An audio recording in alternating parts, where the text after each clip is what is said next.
Hello everybody, welcome back to Financial Trading Basics Part 40, Market Minute 6. It's Easter. Just got back, having a wonderful lunch actually, dinner with my parents. My dad kind of put it on in the kitchen today.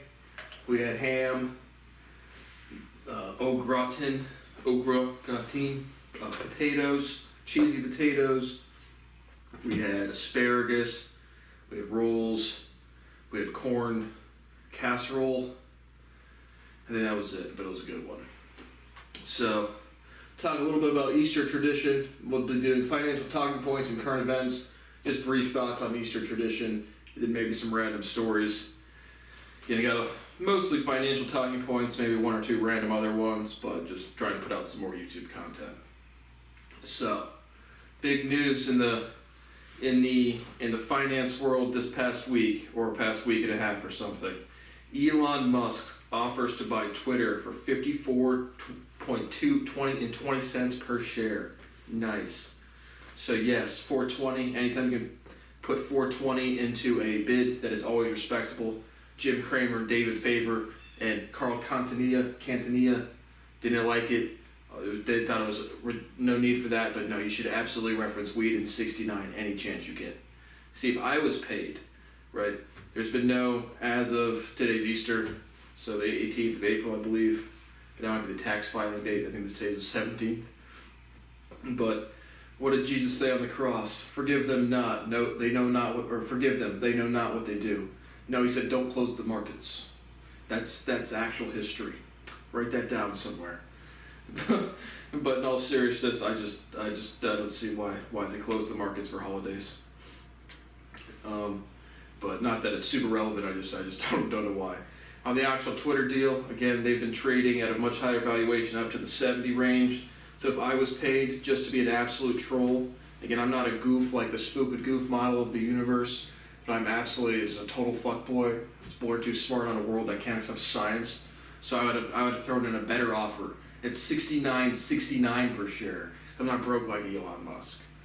But obviously I've not received my actual property yet, so I can't do that. But I would have one-upped him and offered $69.69 per share just because who fucking cares? Right, Elon Musk owns SpaceX and Tesla and has money from PayPal. If I spent my entire fortune today, if it was paid to me and I spent it today, I could make it back tomorrow. So why not do dumb shit with it? So I would have 100% offered $69.69 per share. But I don't think the board's going to take it. I saw a thing on Reddit, just like the ownership structure with like the board of directors ownership as being trivial. So again, I still don't understand like what's the because he couldn't own on my last one. He couldn't own more than, I already talked about this, but couldn't own more than the 14.9% because he was going to be on board seat. So I don't know why ownership is limited by being on the board of directors. I have no understanding where that motivation comes from at all. I got some talking points from the Compound and Friends. I saw downtown Josh Brown on the CNBC say 1969. Nice. So I'm glad I'm inspiring. I told you. I'm going to teach you behavior. Did I not tell you that? That is the behavior you're going to learn. Classic sex jokes. 1969. Nice. See, it just catches on. Got to give the people what they want. Sex jokes. So I'm good on that. I can bring that in. The first tweet NFT gets bought for $2.9 million. The buyer tries to resell it, asks $48 million, gets offered $3,600. That's some sick return on investment. That is the kind of investment we want to see. But again, I think where do I think NFTs will actually have be valuable? And some sort of integration with the metaverse, just virtual interactions, which again, I do think there'll be some sort of, again, just utility for virtual interactions at a lower visual resolution than a Zoom call or a Skype call. What exactly that's going to turn into, couldn't tell you, but that's really where I think NFTs will be useful and actually appreciate value. Anything else on the Elon Musk deal? I guess there's not really much to talk about. Again, like the free speech, this or that. Again, I would just said I would make an offer just to fuck around, but I don't think, like, Got to change the people. The ownership of a given company is not going to change toxicity or censorship. You have to change the sentiment of the people. Which, are we going to do that? No, we're not going to do that. So, again, as we celebrate the most prolific, today on Easter, the most prolific linguist that has ever existed of all time. Super of all time. But that was a sick return on that NFT. The Jack Dorsey first tweet just set up my Twitter, and it was just TWITTR. So I think they changed the name to include the ER, I'm guessing.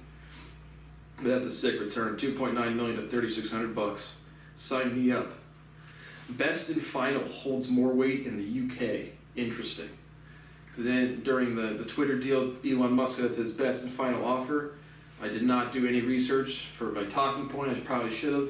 But why I guess it must have some sort of legal binding in the United Kingdom. I thought that was pretty interesting. 14 from the Compound and Friends number 42. I thought this was a very interesting stat. 14% of retirees do not draw down principal. So that's great to hear. Again, as I'm slaving around for fucking human rights, people who are retired, 14% of them draw down principal. Dividend payments, interest payments, they don't use the capital they have, as I can't get constitutional rights. What a level of privilege. So all you retirees, and I guarantee you my parents are in the same boat. There's no chance. My parents are way too fiscally conservative, and they save for no reason. 14% drawdown principal. Sick. Why can't I get paid and leave? Why can't that actually occur? But I thought that was an amazing number. I thought it'd be more. Saving versus investing and age considerations. They had a guest on, and he wrote a book. It's called Just Keep Buying. I did not have the author's name written down. My apologies. But he talks about saving versus investing at a lower, if you have less wealth, like instead of trying to invest to make 10% to keep up with inflation, just worry about increasing your net worth or something, or saving. Again, saving. You have to have a job. How does that occur? Yes, saving. That's not a world I've ever existed in. I have no expectation to ever exist in that world. But saving, what a privilege. That'd be some cool stuff to do. Save stuff. Yeah, how do you get stuff? Oh, don't get scapegoated. Don't get scapegoated by the entire species, then you're just kind of fucked. Oopsie scoopsies. So, I thought that was really fucking interesting.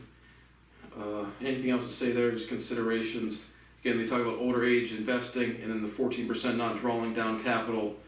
So it's like, getting agreed. Well, not agreed. I think you should be investing at all times, because saving, not even because of like inflation or anything else. It's just if you put it in a bank account, it's still an investment. You still get, again, on $540,000 in my savings account, I get about $20 a month. So that's still investing. It's still giving me some sort of return.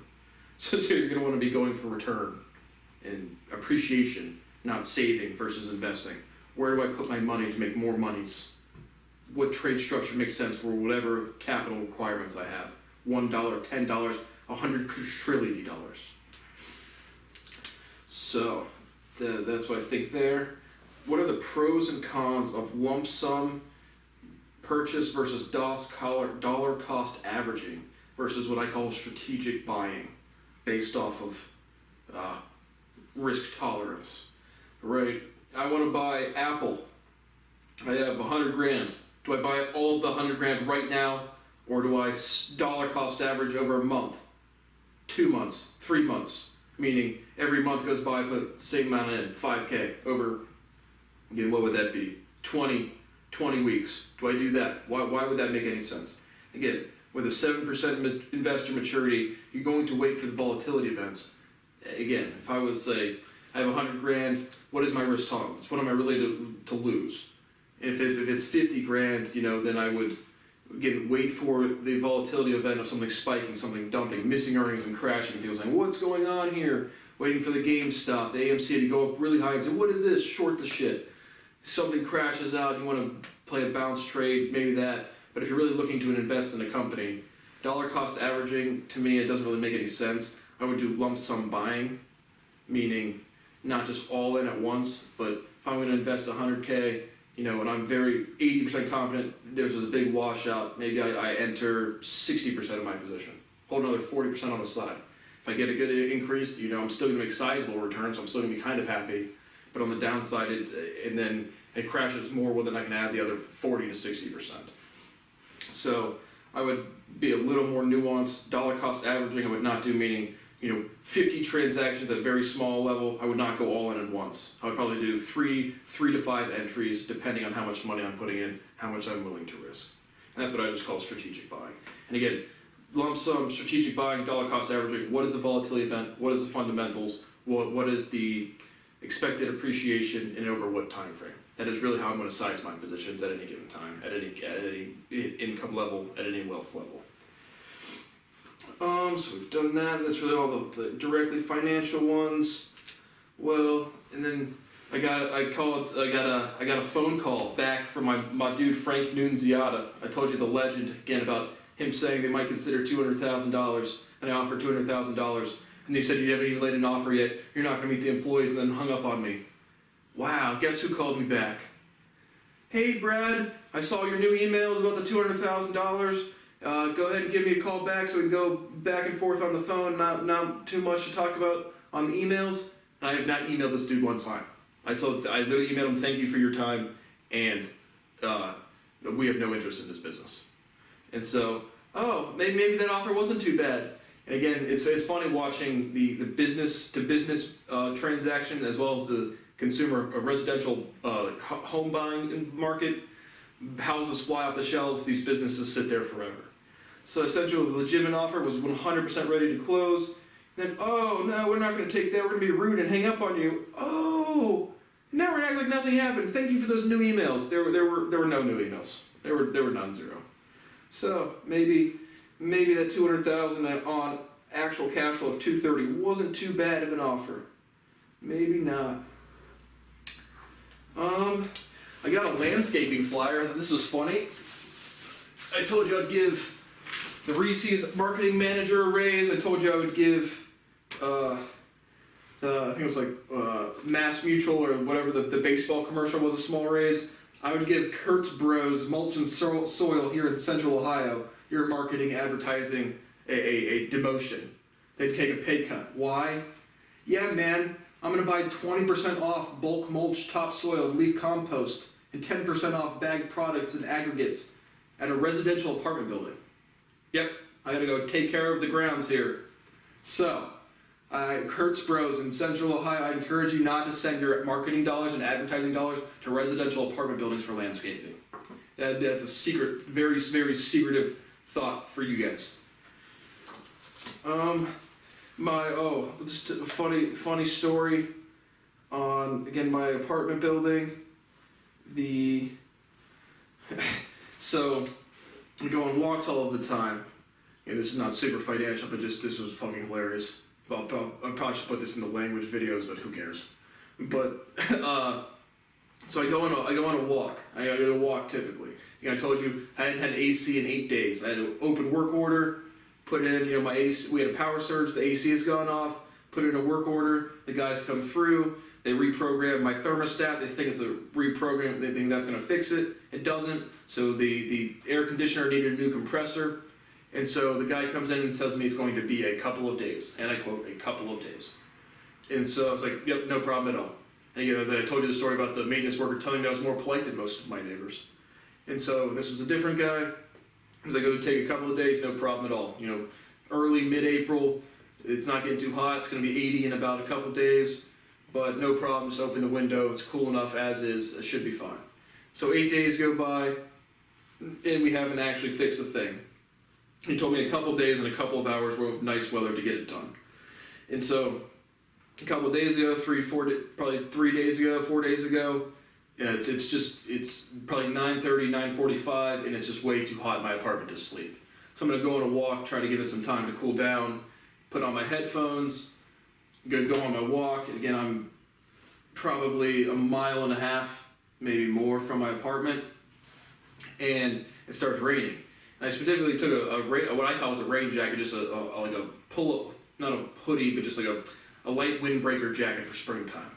and material felt like it'd be very good at repelling water.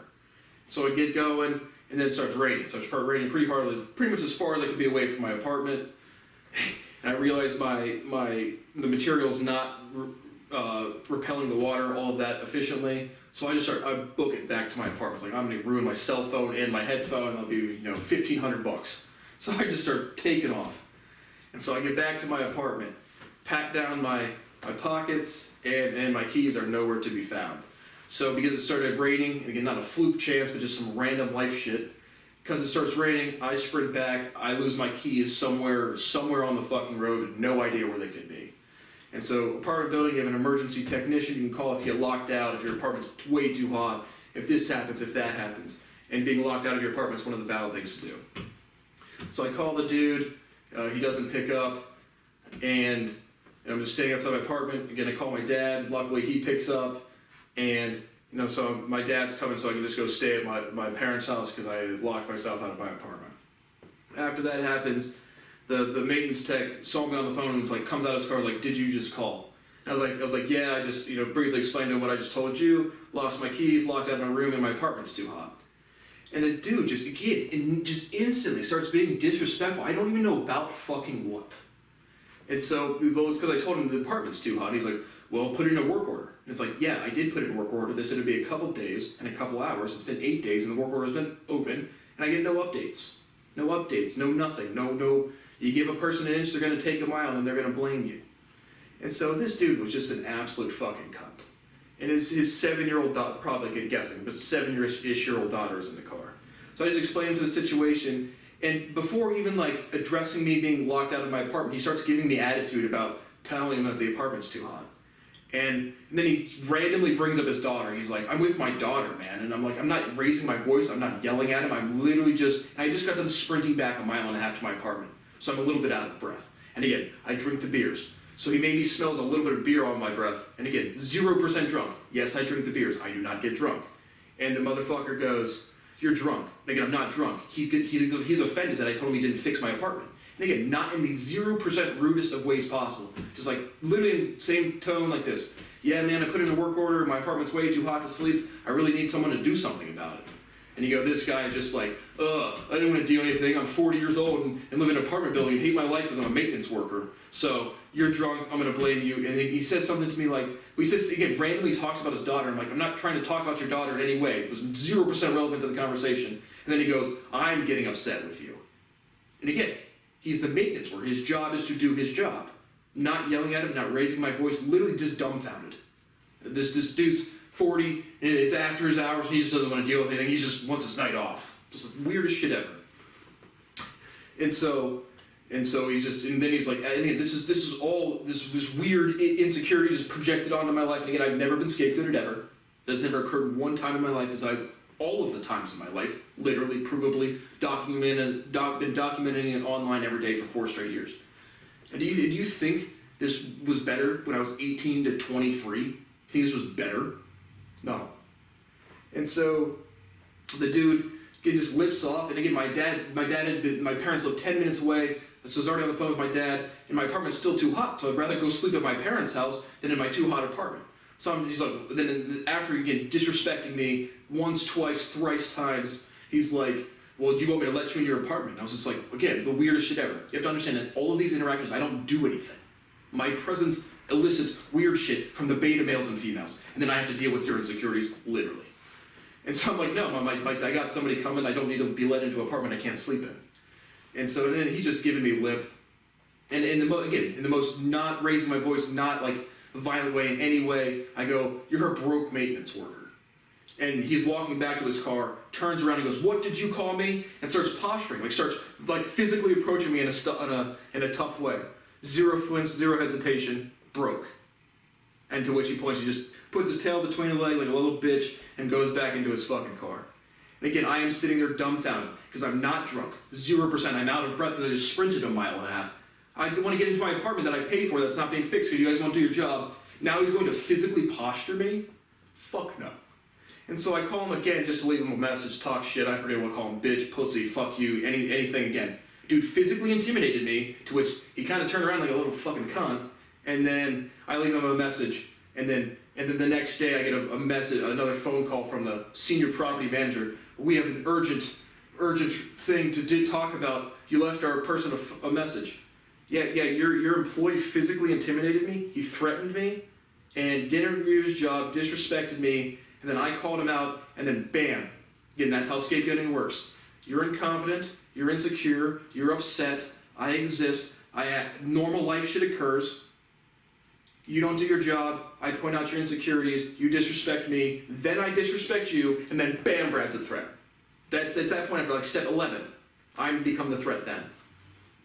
Direct projection from these fucking people. And so the senior property manager was fine, but again, hilarious. I have to tag Mark Cuban, Edward Witten, and Sean Carroll to get respected. Fucking hilarious. Fucking hilarious. By hilarious, I mean not hilarious.